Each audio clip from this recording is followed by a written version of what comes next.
Welcome again to all learners. So here on the screen you can see that our newly created virtual machine is now asking for the network connectivity. So just click on the yes button. So this machine will be connected with our external network and with the host as well. And just close the server manager, and we can verify our virtual machine IP settings from here. So here we go. Here you can see now this virtual machine is directly connected with the internet.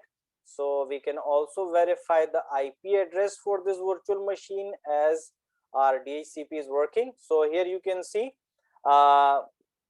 this newly created virtual machine is assigned with the new IP address 10.10.0.47, and now we can utilize this virtual machine in many other functions in our production network or in our own data center. And we can also enable its RDC connection, so we can connect this virtual machine via remote desktop connection. So here we are going to enable remote desktop on this virtual machine. So here we go. And if you want to perform any other functions regarding its configuration, here by default don't allow remote connections to this computer. So we are going to allow remote connections. Select OK and remove this check and apply and click OK.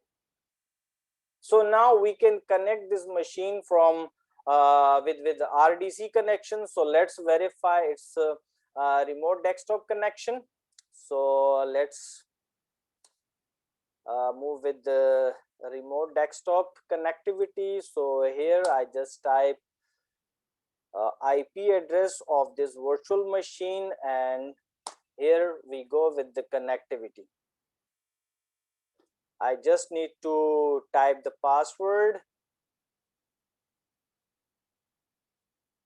Here we have administrator user, and we just configure the password, type over here, and logged into this newly created. Oh, it's saying that password is typed incorrect, so let me type again. And here we go.